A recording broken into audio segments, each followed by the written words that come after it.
Hey dudes, it's Llarold. Sunset and I spent several hours last night streaming a playthrough of the new content added in the patch 11.2 PTR, which went live yesterday, and we, as always, have some thoughts. You can check the VOD on YouTube or Twitch if you want to see it in all of its glory. We've also finally opened a Discord, so be sure to check that out and say hi. You can find links to all of this stuff in the description.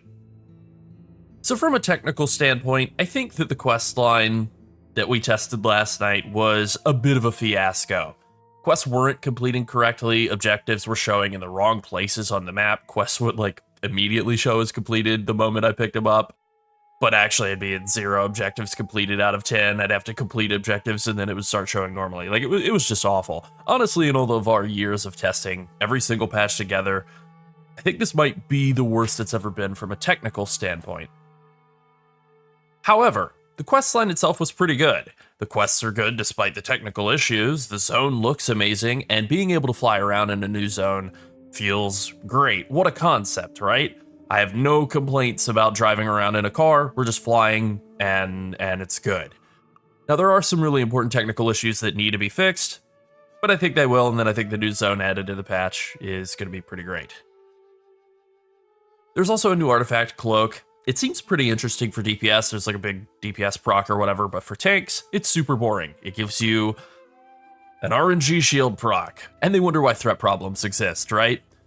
You could put one secondary stat gem into it, but they're special gems you have to buy from an NPC, you have to buy an item that also goes into your inventory to pull the gems out, the gems don't stack with each other, it's just all of the worst parts of Shadowlands gem system from Sanctum of Domination back on display here. I don't really like the Cloak, but it was fun hearing NPCs talk in very serious, hushed tones about ribbons. It was good unintentional comedy. And now I want to talk about the real big appeal here, which are tank changes, and at least for now, there are really only changes planned for 3 tanks, and those would be Blood DK, Brewmaster Monk, and Protection Warrior. So Blood DK and really Death Knight more generally is getting a pretty big nerf. A-Bomb Limb is just going to be gone. They're just killing it, which this is arguably like an indirect buff for Blood DK. It means Gorfiend's Grasp is back on the menu. They're adding in a new talent, 2% haste instead of A-Bomb Limb. Yeah, that sucks, man. Anti-Magic Zone is being buffed pretty hard, though. It's going back to being an actual 15% magic damage reduction cooldown for the raid. It's on a pretty long cooldown, though, 4 minutes, and it's only up for 6 seconds, which is pretty rough, but then you're able to buff it up by taking a second talent point, into Assimilation here. Cuts it down to 3 minutes, 8 seconds of uptime. That's pretty good. So Anti-Magic Zone is coming back, A-Bomb Limb is dying. Again, I think this just shifts a lot of the responsibility of gripping back onto the Blood DK, as it always has been, as it always will be. Now, Deathbringer has been given a bit of a change. You'll no longer be able to chain Reaper's marks together. In my mind, this immediately kills any enthusiasm I have for Deathbringer at all as a hero spec, so I could just not say a single word about Deathbringer for the rest of this, just say it's boring now. I guess you get a chance to summon Dancing Rune Weapon instead. I still think that's not any fun. Sand Lane, on the other hand, has gotten a bit of a consistency increase. Instead of just randomly proccing a Blood Beast, you now guarantee it to trigger off of your Dancing Rune Weapon. I think that's pretty good. It does deal less damage since it is, guaranteed to occur. So I think it's going to be probably not as great. The potential for Blood DK to do huge amounts of damage is definitely down. You do get a little bit of an extra bonus out of Infliction of Sorrow giving you a free Death and Decay charge after Gift of the Sand Lane ends. Whatever, it's fine. That's kind of it for Blood DK. Not anything all too huge, but definitely bigger than the stuff for Bear Druid, which is they get 5% move speed now. Cool. As you can see, Demon Hunter didn't even get mentioned in here. Go straight from Death Knight to Druid, so there's that. Now let's move on to Monk here.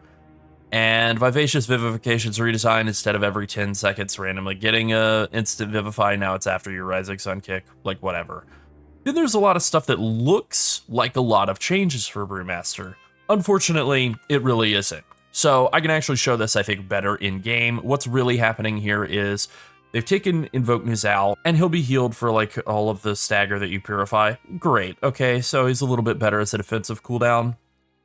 But he's still not a good defensive cooldown, and he's a 3-minute cooldown, and now Walk with the Ox no longer gives you cooldown reduction on Nizal, so he is an actual 3-minute cooldown. And he just still isn't great. He is guaranteed to stop every time you purify, so there's like a little bit of gameplay mechanic here. If they fix the tuning on this and actually make it be any good, then maybe he's something, but building around a 3-minute cooldown as a tank, as a brewmaster no less, is just like a terrible design. I hate everything about it, and so I still don't like it. I still don't like Nizao. No one does. Everybody hates Nizao. Like, I like the look of him. I wish he were any good, but he isn't, and he never really has been, except for the times where he was very exploitable and not good in a way that like made sense or was fun, good in a way where you would intentionally sit down on bosses to take more damage. Just dumb. Walk with the Ox is now like a chance to randomly trigger him for 1 hit. Who cares? And then if you spend 4 points into invoking Nizao, 2 points into Walk with the Ox, and then 1 into improved invoke Nizao, you can, every 3 minutes, you can recast him while he's active and you'll get a knock up in the air. This is the worst version of Thunderstorm I've ever seen. Now, it's not all bad here, right? There's Zen State, which is a replacement for Zen Meditation, and it gives you up to 20% increased stagger based on your missing health.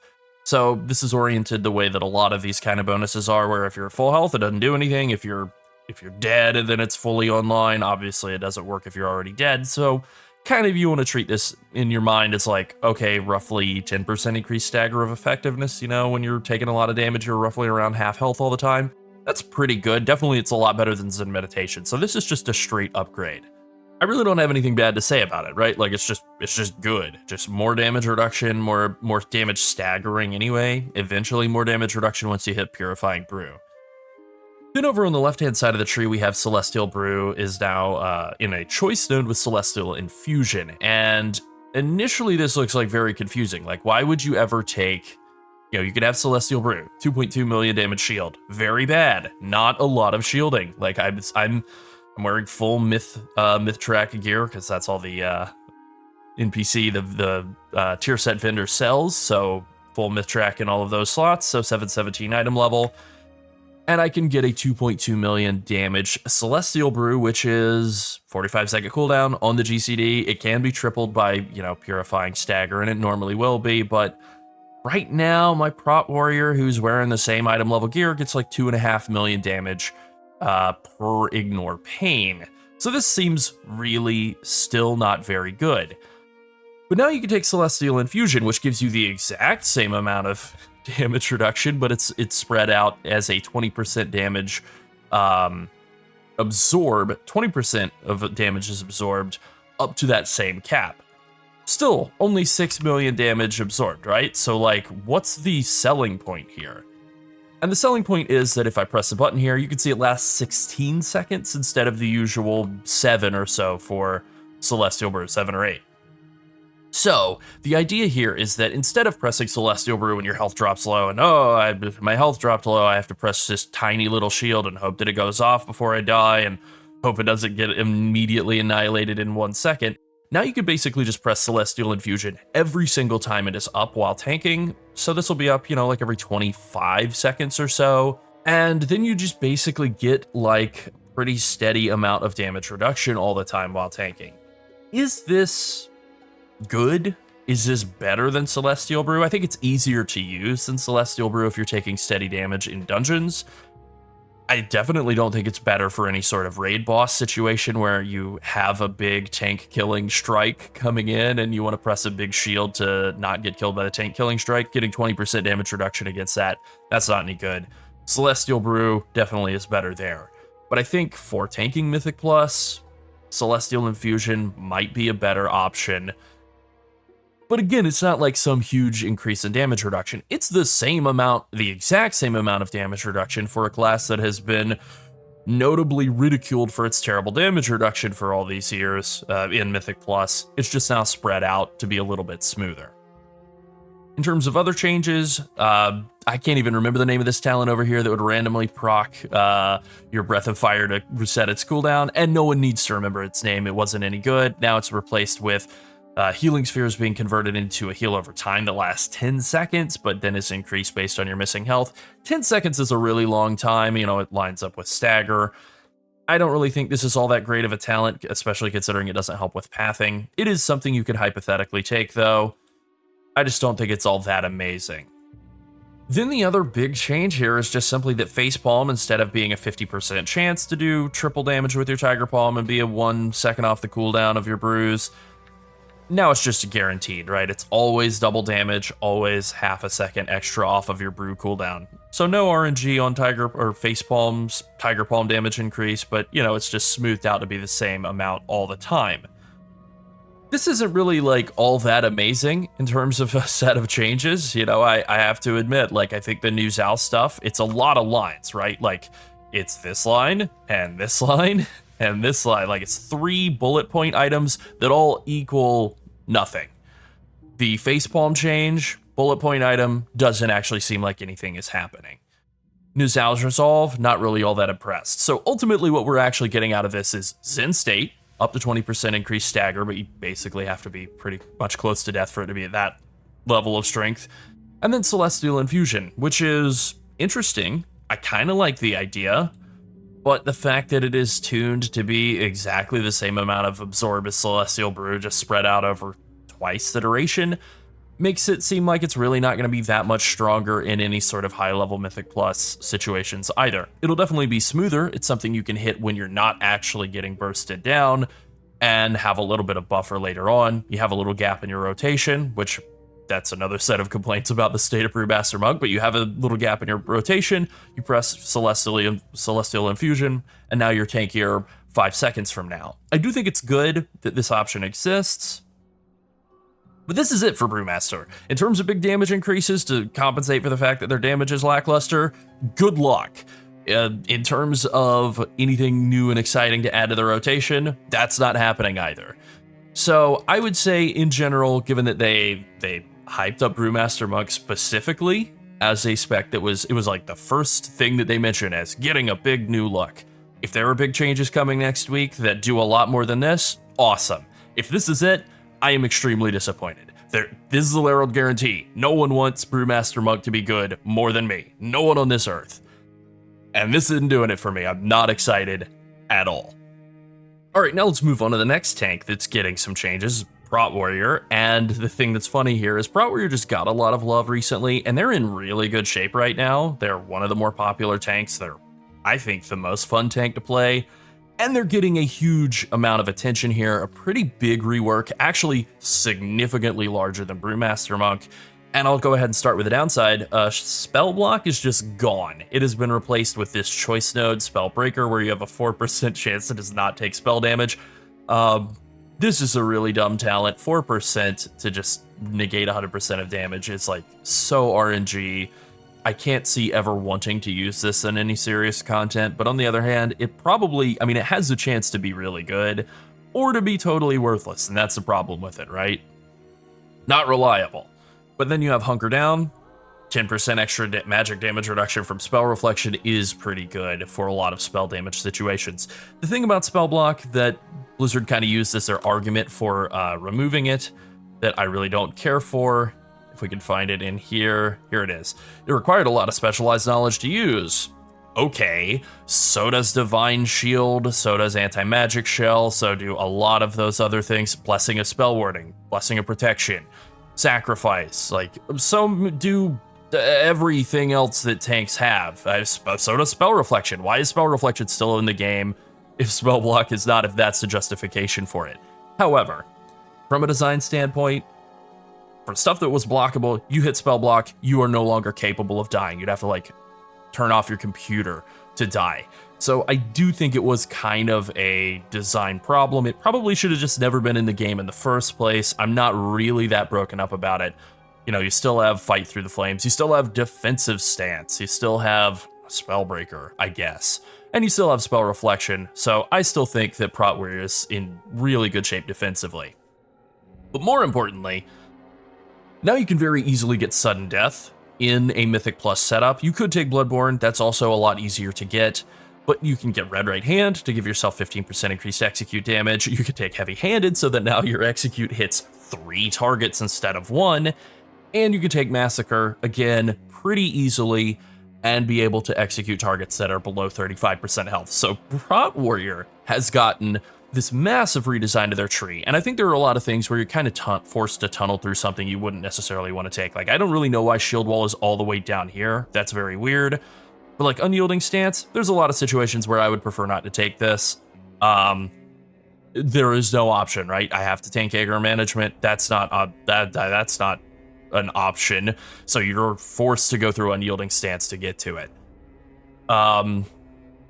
There is also a redesign, or I guess an option, an alternative to Ravager now. You can take Ravager. It's good old Ravager. It's not great. Or you can take Whirling Blade. This seems to have about a 5 proc per minute chance. And it's 4 seconds of Ravager. So on average, that's like 20 seconds of Ravager per minute, which is way better than you can get out of the base cooldown. Even if they cut that cooldown or that proc rate in half, so it was only about 10 seconds, that would still be better than what you get out of baseline Ravager. And you also don't have the issue of, like, on the one hand, it's nice to be able to have all of your cooldowns layered. You know, you throw down Ravager, you press Avatar, Demo Shout, everything else.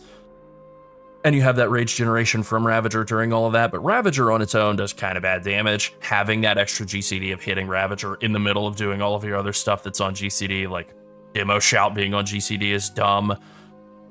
But, you know, I think just getting these random procs, occasionally getting some free rage and some free damage, I think that's working really, really well. I liked it a lot in playing around with it and just, like, you know, campaign quest stuff. That worked really well for me.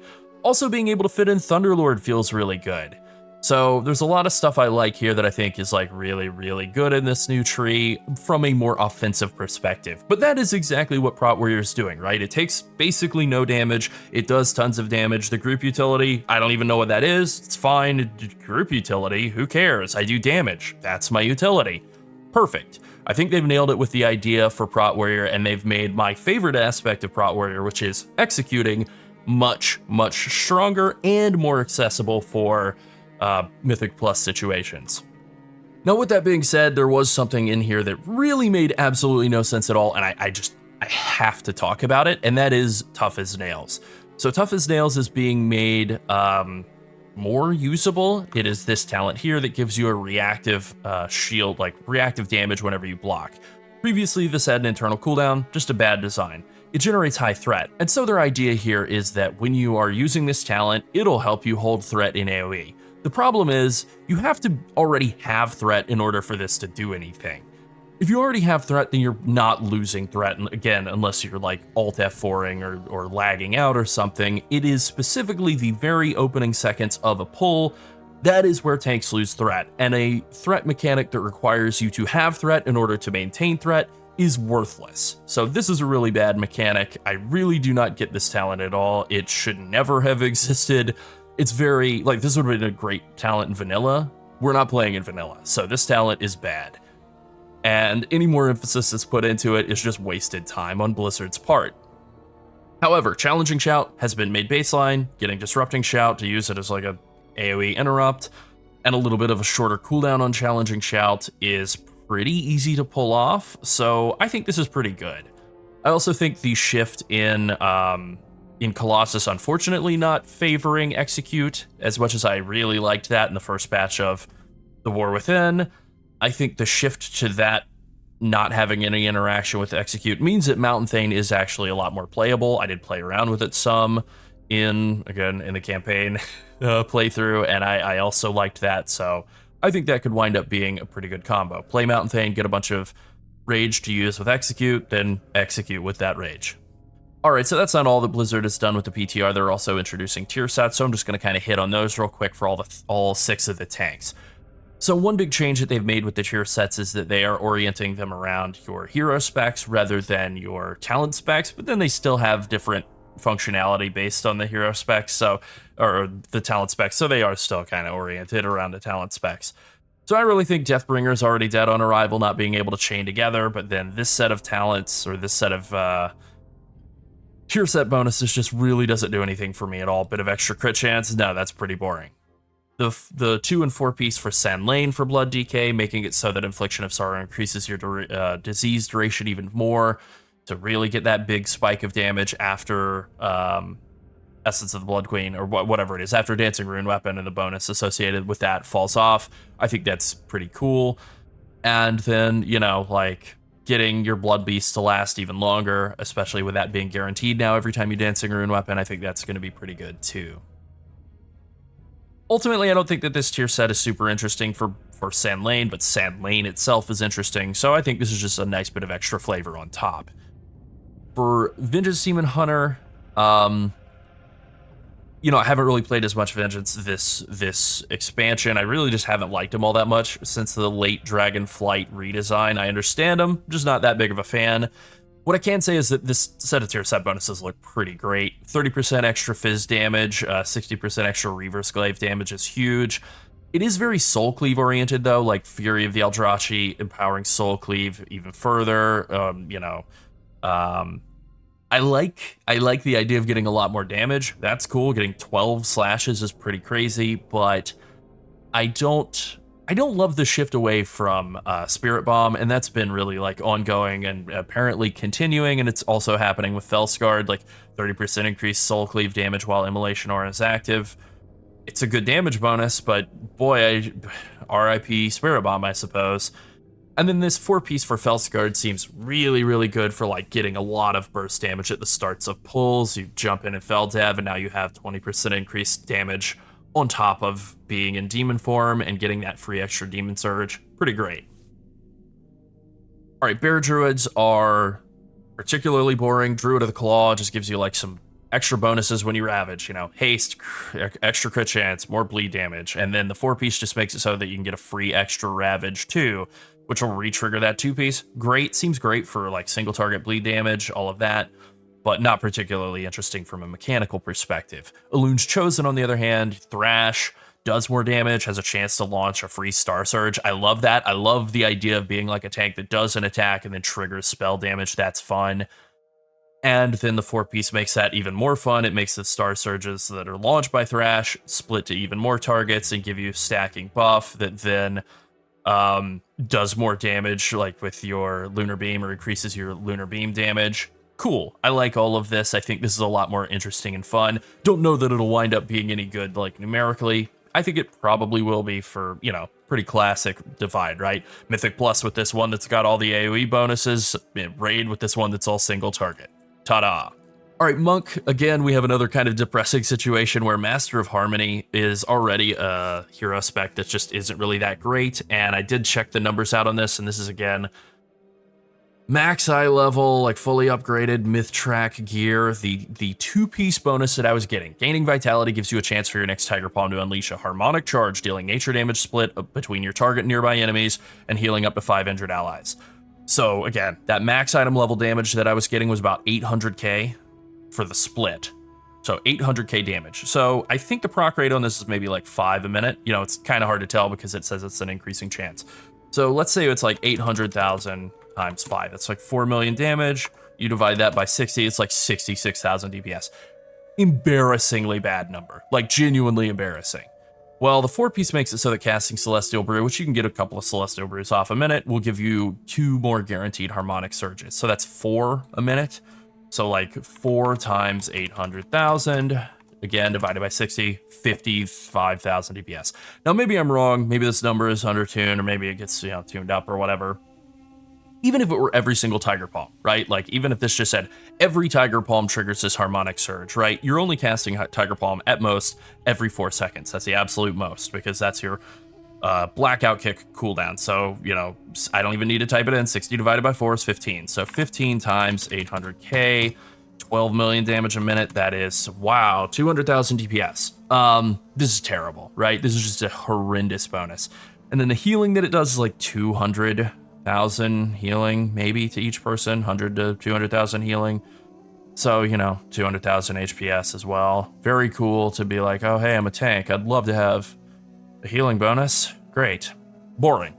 So the Shadow Pan bonuses are a lot more interesting. They make it so Flurry Strikes just deal more damage. Also makes it so that activating Weapons of Order instantly gives you 10 stacks of Flurry Charges, and they'll trigger on your next attack at 100% effectiveness, right? So just like instant Flurry Charge, proc, cool. Kind of does make it so you want a Weapons of Order right after you have done a Flurry Strikes proc. That's cool. Then The 4-piece bonus, Flurry Charge Generation, is increased by 100%, and Flurry Strikes triggers every 120 energy spent during Weapons of Order. So, like, mathematically, this seems pretty good. You know, you're getting a lot of Flurry Strikes rocks. Flurry Charge Generation is high. You're generating, you're triggering Flurry Strikes over and over again during Weapons of Order. Good burst damage. The issue I have with it is the same issue I've had with Weapons of Order since Shadowlands. It's just a big unwieldy cooldown. Every other tank, you press Wings, you start blasting. You press Avatar, you start blasting. You press Dancing Rune Weapon, even you start blasting. Weapons of Order, you press it, then you start ramping up. Then the blasting eventually happens. This is helping with that, but it's still building even harder into that big, clumsy, unwieldy cooldown that Brewmaster has. It's just like, rather than fixing the underlying issue of getting baseline damage up for Brewmaster, or, I don't know, cutting the cooldown on Weapons of Order way down, they're just kind of like adding to the issue of just saying, like, we're going to put even more resources into this thing that isn't very good in the hopes of making it finally be good. I think this might actually be successful, though. It felt pretty good to use, just smacking some training dummies, but it's just really still, it's very clear that Brewmaster Monk only has one hero talent spec, and it is unfortunate that it's the one that I don't like nearly as much. All right, next we're going to hit on Paladin. Prot Pally has a really, really interesting set for Templar, but let's start with the Lightsmith one. Hammer and Anvil is this bonus here from Lightsmith. Your Judgment crits give you like just a free extra damage proc. And so that damage is increased. It can also be triggered by Blessed Hammer. Your Blessed Hammer crits will do an extra damage proc. Neat.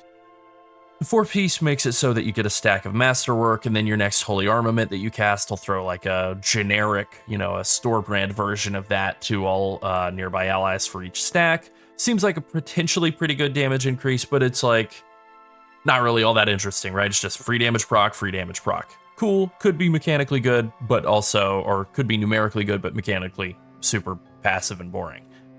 Templar, on the other hand, makes it so that Empyrean Hammer, which is, you know, the hammers that you're raining down, do more crit damage, and when they crit, they have a 50% chance to give you an extra stack of Light's Deliverance. That is the 60 stack buff that gives you a free extra Hammer of Light. So they're going to make it so that you're going to be generating a lot more of those stacks. This is great. This is meaning so you're going to be casting a lot more free Hammers of Light. This synergizes beautifully with the 4-piece. It gives you more damage out of your Hammer of Light. It also makes it strike, instead of 4 secondary targets, it strikes up to 7. And then you get a free extra cast, or I guess not a free extra cast, you get a full price extra cast after Eye of Tyr, but you get an extra cast after Eye of Tyr, and it's also doing 35% extra damage. Well, it's a huge damage skill. It's, you know, this also has great synergy with Light's Deliverance. You're going to be generating a bunch more hammers dropping down. So this is really, really, really good. It's going to be very fun to play with Prot Pally in the coming season, coming raid tier. It's going to add a lot of damage. Very valuable set of bonuses here. And then Prot Warrior has, honestly, I think, a more interesting set of bonuses on Mountain Thane. But again, we'll start with Colossus. Demolish damage increased by 20%. Crit damage of abilities after you've demolished is up to 20%. Like, that's really good. Like, this might just be numerically better than anything Mountain Thane has. Mechanically, it's just like free damage, but it is free damage, so like I'm not gonna complain about that. And then it also makes your next 2 shield slams just be guaranteed crits, and then sure, they give you a little extra bleed damage for the next 8 seconds. That's not really that big of a deal. Mountain Thane, on the other hand, makes it so that your Thunder Blast, which is a really common proc on your, you know, it's the main proc of Mountain Thane, comes on your Thunderclap, has a 35% chance to call down 5 ionizing strikes on targets that you hit. So it seems like it's, you know, like kind of concentrated in like more single target or 2 target cleave situations, and then, you know, potentially more spread out in AoE. And then those ionizing strikes, according to the 4-piece, give you 50% more damage and a 20% chance to give you another Thunder Blast, essentially resetting back to proc that 2-piece more. So you kind of have this like building back and forth into each other. And then you just, with Mountain Thane in general, you have, you know, the desire to hit Thunderclap a lot more. There is also some other stuff like that's happened in the Prot Warrior tree, like taking Best Serve Cold makes it so your revenge increases your next Thunderclap by a bit. Just a lot of stuff that synergizes, or looks like it's going to synergize pretty nicely with playing Mountain Thane. So I think Mountain Thane might be back on the menu. in the coming season. For Mythic Plus, Colossus might still be the go-to in Raid. Either way, I'm very excited about Warrior in the coming season. Alright, then I'll just finish off by mentioning the Mythic Plus pool that's coming up in Season 3. Echo Dome Aldani is a new dungeon. We haven't tested it yet, but it is a 3-boss dungeon, so I appreciate that. Halls of Atonement, kind of a classic from Shadowlands, one of the better ones from that expansion. Tazavesh Streets, also I would say one of the better ones. I think Sunset and I both really like that one. Upper Tazavesh, Solia's Gambit, not so great, not my fave. Not really that thrilled about that dungeon coming back, unfortunately. And then Arakara and Dawnbreaker from Season 1 are both coming back. I liked Arakara a lot. Dawnbreaker I want to like, but I think the technical issues in the first half of that dungeon with flying were really, really bad, so I'm really not thrilled about that. And then the community just really shot itself in the foot with Prioria's Sacred Flame coming back in the next season. I think that is just maybe the worst dungeon in the current season, just really not very good mechanically, and they insisted on bringing it back, so I'm not thrilled about that. And then finally, they rounded it out with Floodgate, which is a pretty good dungeon. I'm actually happy about that one coming back. So that's patch 11.2. Raid testing kicks off next week. It's all finally getting started, and I think Season 3 is going to be pretty fun. It's really unfortunate that the long-awaited Brewmaster attention is looking like such a flop. It's not bad, right? It's technically a defensive increase for a class that needs offense and defense and group utility. Whoops. But no damage increase and no real direct damage reduction improvements either to a tank that is comfortably dead last in popularity in Mythic Plus and 5th place in popularity in raids is unacceptable. You know, every single time that a tank has gotten a big redesign in the current Dragonflight and beyond era of WoW, they were suddenly made super overpowered, to the point that they had to be tuned down in subsequent patches so they didn't completely disrupt all semblance of game balance any further. And what a shock, Brewmaster Monk is the one exception to that rule. No big buffs here, just a conservative, cautious approach to Monk design yet again. Oh well, better luck next expansion. But before you get upset, I'm not. You shouldn't be. It's fine. Warrior is still great. It's going to be significantly more fun in patch 11.2. So just follow Blizzard's lead. Forget that Monk exists, and get excited for Warrior. Alright, that's it. If you enjoyed the video and you want to see more like it, be sure to like and subscribe. Also join our Discord and consider becoming a channel member. Thanks for watching. Bye.